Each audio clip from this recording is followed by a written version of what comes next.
When we think of Arctic states, the first one that comes to mind is China. You guessed it. Not really. However, this is slowly becoming reality. Today we take a look at the complex situation in the north, listening to a Polish scholar living and working in Norway. Enjoy the show.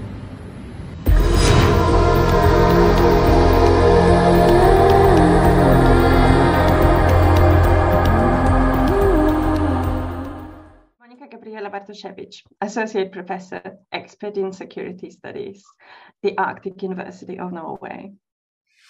Okay, welcome to the show. Today we have a new guest and we will be talking about maybe a looming conflict in Europe, maybe a coming issue, China approaching and getting involved in the Arctic. So we have a Polish expert living in Norway who will tell us a little bit about this issue. Welcome to the show. Hello, welcome. So the first question would be, maybe as an introduction, how long has Russia's and China's interest in commercial exploitation been building up in this area? Well, it's important to note that Russia's interest in a partnership with China to develop mainly mining projects in the Arctic predates the current conflict between Moscow and the West that is exacerbated by the ongoing conflict in Ukraine. And the second thing is that it is a long thing and it is purely pragmatic.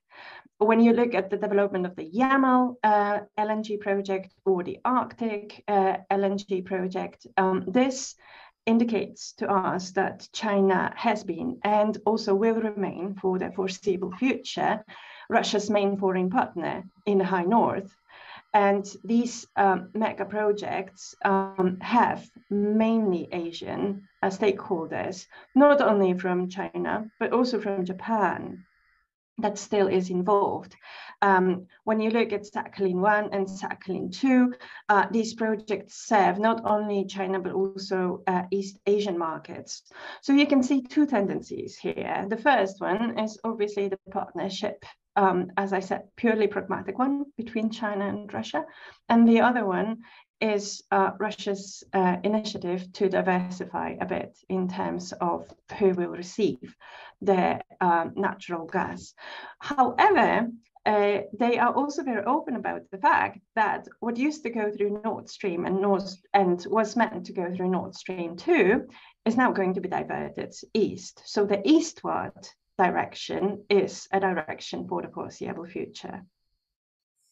Okay, thank you. Now, I would like to talk for a moment about the recent meeting of the Shanghai SCO. Shanghai Cooperation Organization. Yes, yeah, I forgot.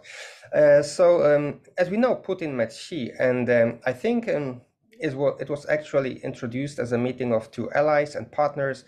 But in my opinion, there is not so much a partnership. One of the reasons is because both. If we look how both countries' media reported this meeting, there seems to be a lot of mistrust and divide.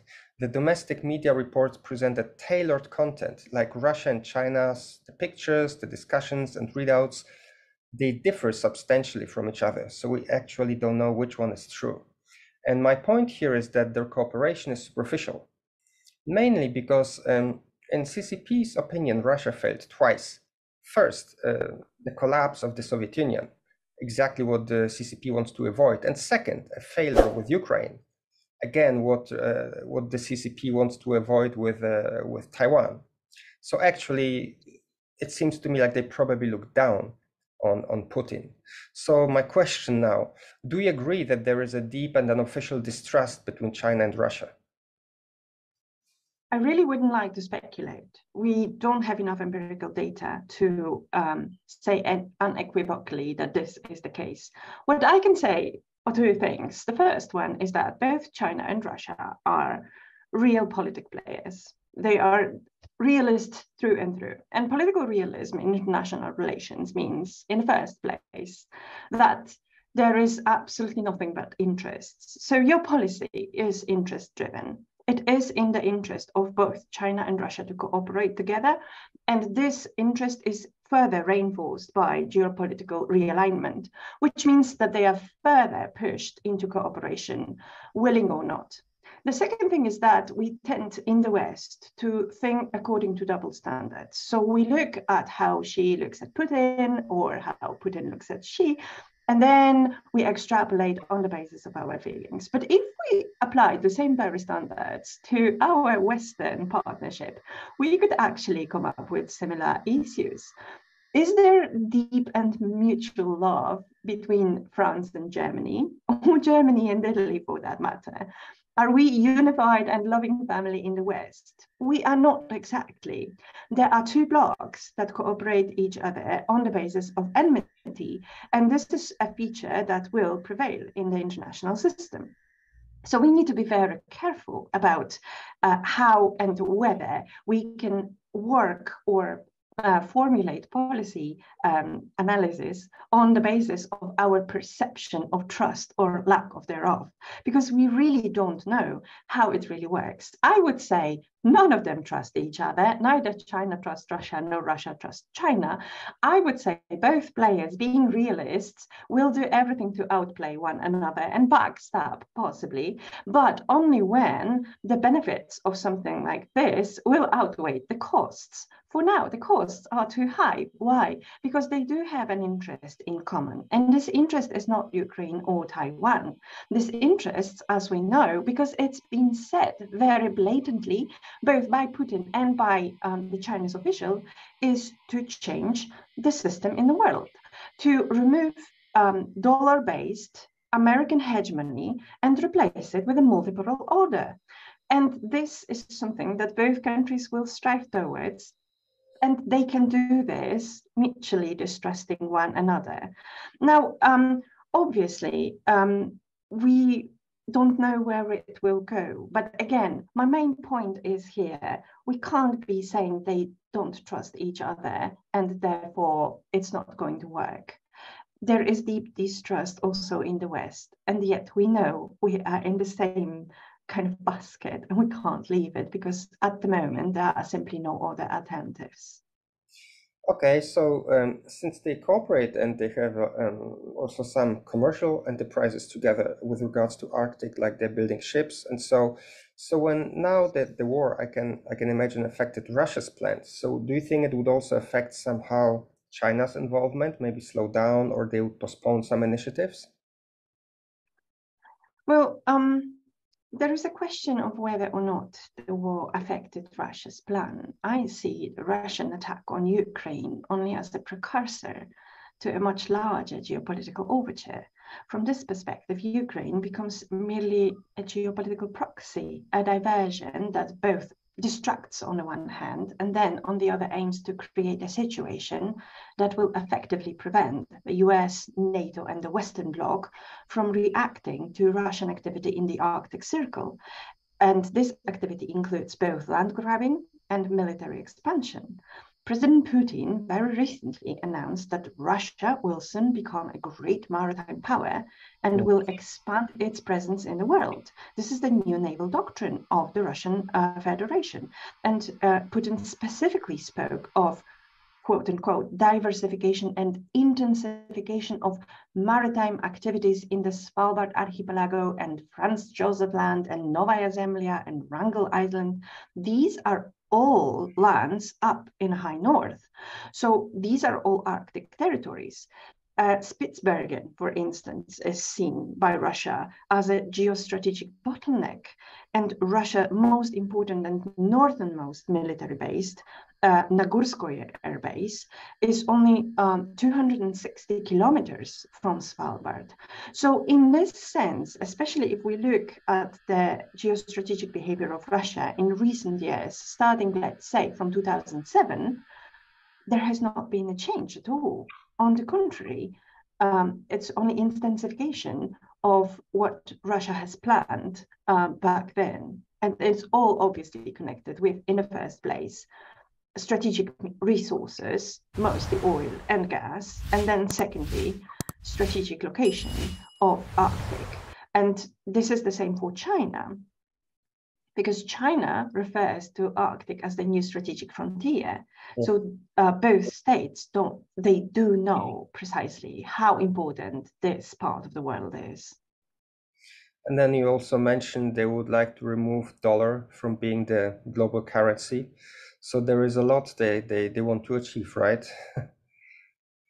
Yes, but this is something that we need to understand, that it's not simple from A to B. It's not simple, Russia wants to invade Ukraine. I've been saying this all along, that focusing on Ukraine only kind of renders us blind to the wider picture. And the wider picture is that Ukraine is a tool that is meant to achieve other gains. It is a proxy in other world.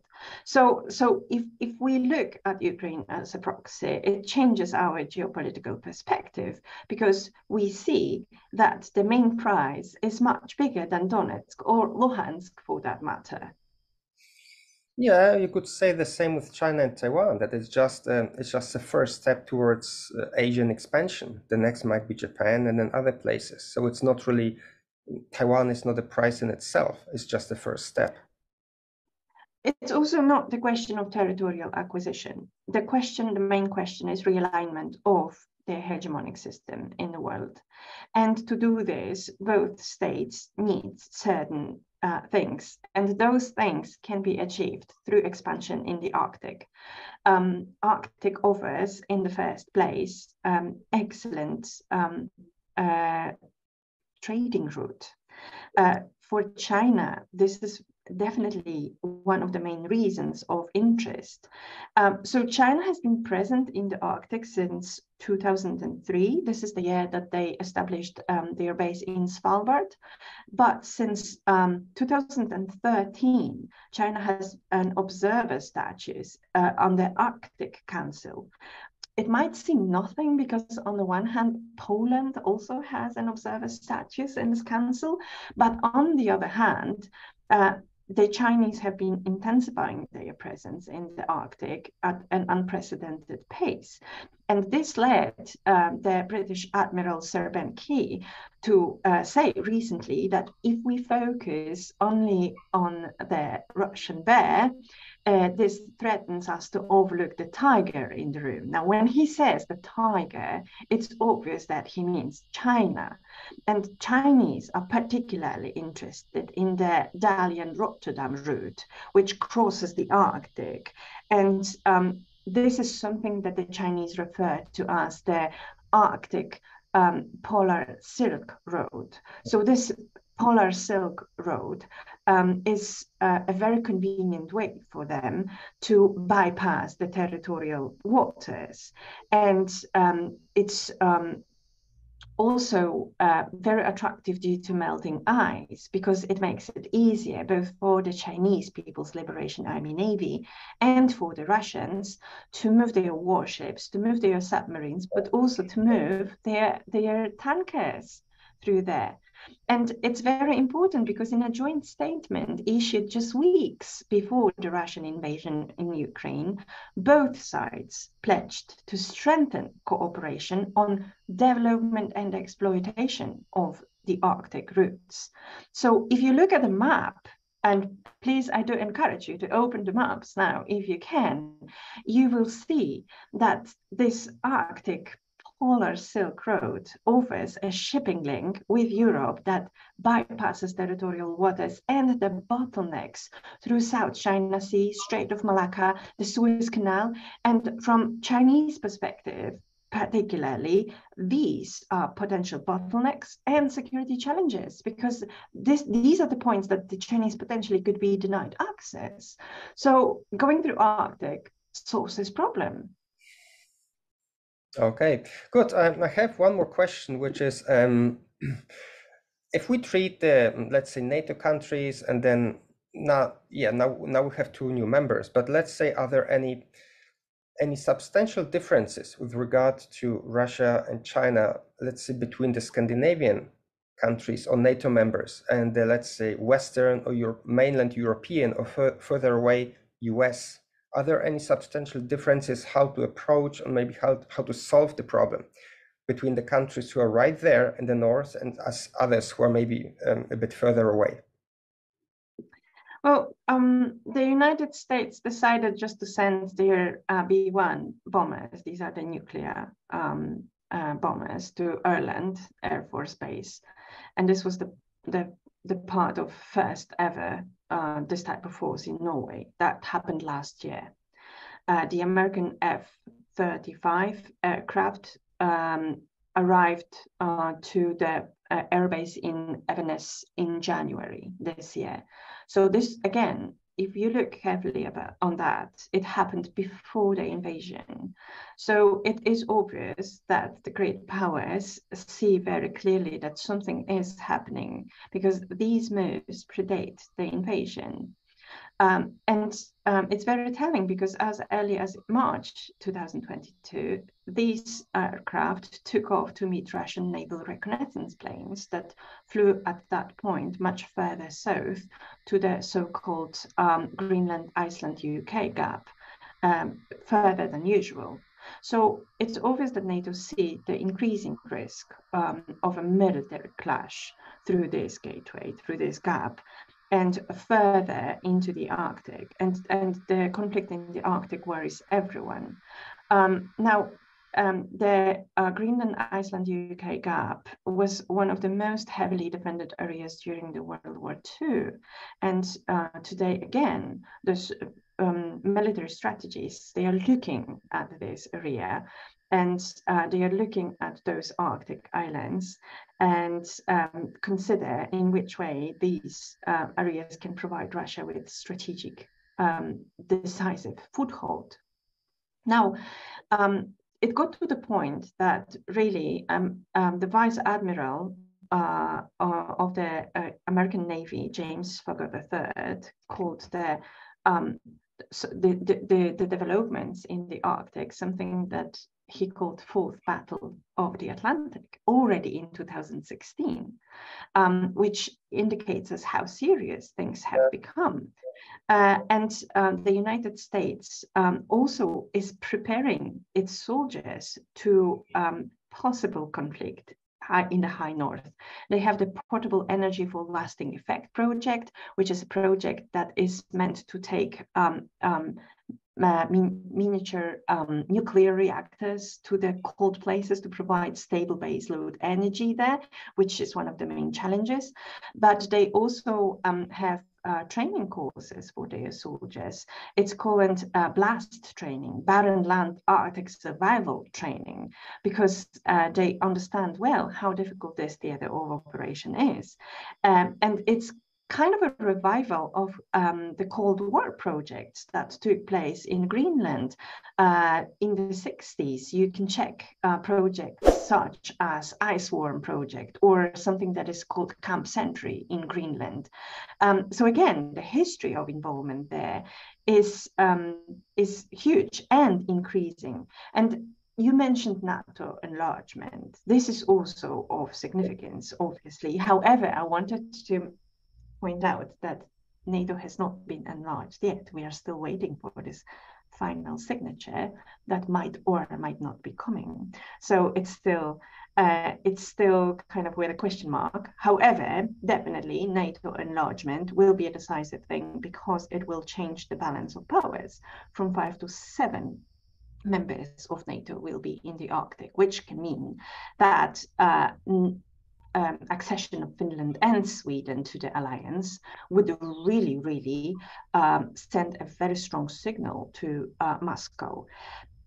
On the other hand, you have China and Russia also intensifying joint military exercises. So it's not only West's intensifying and solidifying, it's also the other side does it too. Vostok 2022 is just the latest example, but it's not the only one. And it's also interesting to observe that it's not only the Americans versus the Chinese and the Russians. It's also the Canadians that have sent their navy. They returned actually into the Arctic in January, again, predating the conflict in Ukraine. So something is brewing in this area of high north. And it's very clear that it is not connected or not caused by the war in Ukraine On the contrary, things that have been happening in the Arctic, in the high north, predate the outbreak of this war. Okay, so if I may be allowed, maybe the last bonus question. Let's say you have a magic wand or you have influence. How would you de-escalate? Let's say we are at this stage where it's really getting worse. What do you think? What could the West? Okay, we wouldn't speak for the Russians or Chinese, but what do you think could the West do to de-escalate, not to lead to such a situation like Russia and Ukraine? Well, it's a very interesting question and a very good one, if I might say, because really what we observe in the Arctic is exactly repeating the pattern that we have seen in Ukraine since the Crimea, since at least before 2014. Now, for Russia, Arctic is one of the most important areas of influence. In 2015, Russian Deputy Prime Minister Dmitry Rogozin landed on the Norwegian island of Svalbard, despite being under sanctions at that time. And he tweeted from there openly that the Arctic is, quote unquote, Russia's Mecca. These are strong words. Now, already in 2007, Russians planted a titanium flag into the seabed of the Arctic because, as Moscow claims, the Arctic on the one hand and Siberia are connected by one continental shelf with the Arctic on the other hand. So Sergei Lavrov back then said that the purpose of the expedition is not to establish Russia's claim to this land, but just to show that the North Pole is connected with Siberia through the Lomonosov Ridge, which is a very long underwater mountain range that stretches under the Arctic to the pole. And it would mean that this is simply a geological extension of Russia's territory. So this is a very strong claim, because when you think about it, the claims that Russia makes regarding to the Arctic mirror the claims that they made regarding to Crimea. They are not happy with current borders. They are not happy with what is happening in Svalbard. They claim that Svalsat and HARP, which are both American installations in Svalbard, are, in the best case scenario, dual use installations. This means that they can be both used for civilian and military operations. And in the worst case, they are outright military installations. And in that case, they just violate the Spitsbergen Treaty. And if this is the case, it means that what Americans and wider the West do is simply illegal. Now, you can see immediately how this mirrors the claims that were put forward with regards to what is happening in Ukraine. Now, the question is, what can we do? The first thing that we should do is not to ignore these things, because it's really easy to dismiss those as long as there's no open hostilities. But if there is anything that we've learned from Ukraine, is that when the hostilities broke out, it's usually too late. Yeah, my idea has also been that, okay, now everybody's against Putin, but actually the West wasn't really listening to him. He was really saying very, very often and very clear, they feel threatened, they have no room to move, and they would really ask to see their point of view, and that hasn't been done. So yeah, that doesn't look good for the West.